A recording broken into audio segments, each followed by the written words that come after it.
حضور صلی اللہ علیہ وآلہ وسلم کا بتایا ہوا وظیفہ، غربت ختم کرنے کا وظیفہ، غربت، تنگ دستی اور مشکلات سے نجات کا عمل، ایک ایسا طاقتور وظیفہ جو انسان کو بہت جلد دولت سے مالا مال کر دیتا ہے۔ أعوذ بالله من الشيطان الرجيم.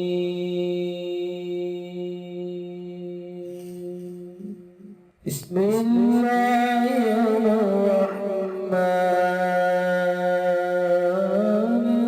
الرحيم.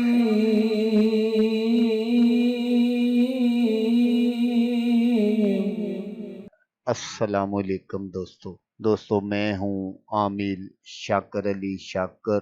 تو دوستو، آج جو میں آپ کے لیے ایک وظیفہ لے کر حاضر ہوا ہوں، یہ دولت حاصل کرنے کا سب سے کامیاب وظیفہ ہے۔ تو وظیفہ کرنے کا جو طریقہ ہے وہ آپ غور سے سن لیجئے گا تاکہ آپ کی جو محنت ہے وہ ضائع نہ ہو۔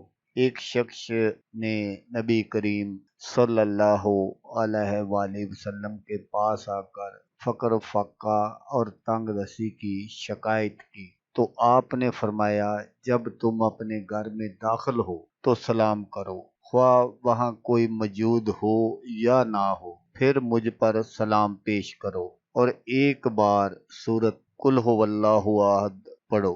چنانچہ اس شخص نے یوں ہی کیا تو اللہ تبارک و تعالیٰ نے اس پر رزق کی بارش فرما دی، حتیٰ کہ اس کے پڑوسیوں اور رشتہ داروں کو بھی فیض یاب کیا۔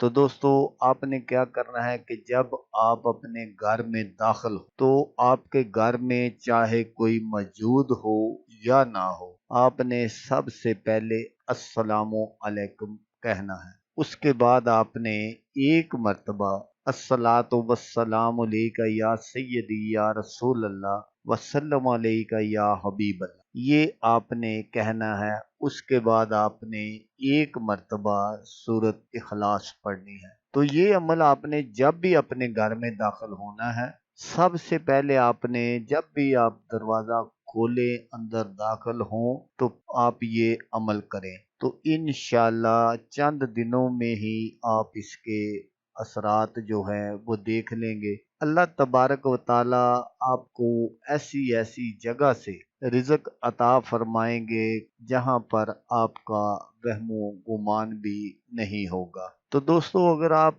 زیادہ مشکلات اور پریشانی کی زندگی گزار رہے ہیں تو پھر آپ کوشش کریں کہ یہ عمل آپ بار بار کریں۔ آپ کو چاہے کوئی کام ہو یا نہ ہو، آپ باہر جائیں، 2-4 منٹ ادھر ادھر گھومیں، واپس آئیں اور یہی عمل کریں۔ آپ نے گھر میں جتنی مرتبہ بھی داخل ہونا ہے اتنی مرتبہ ہی آپ نے یہ عمل کرنا ہے۔ جتنا زیادہ آپ یہ عمل کریں گے اتنی جلدی اس عمل کا اثر شروع ہوگا۔ تو دوستو، اگر آپ کو ویڈیو اچھی لگے تو آپ نے اس کو لائک اور شیئر ضرور کرنا ہے۔ اللہ تبارک و تعالیٰ نہ کرے کہ آپ کو اس وظیفے کی ضرورت ہو، اللہ تبارک و تعالیٰ نے آپ کو پہلے ہی نوازا ہوا ہو، کوئی اور دوست ایسا ہو جو تنگ دستی اور مشکلات کی زندگی گزار رہا ہو اور وہ یہ وظیفہ کر لے اور اس کا بھلا ہو جائے تو وہ دعائیں دے گا آپ کو بھی اور مجھے بھی۔ تو دوستو، جیسا کہ میں آپ کو ہر ویڈیو میں کہتا ہوں، اس بار بھی کہوں گا کہ آپ نے اس ویڈیو کو دیکھا، اس کے لیے آپ کا شکریہ۔ دعاؤں میں یاد رکھیے گا۔ اللہ حافظ۔ اللہ حامی و ناصر۔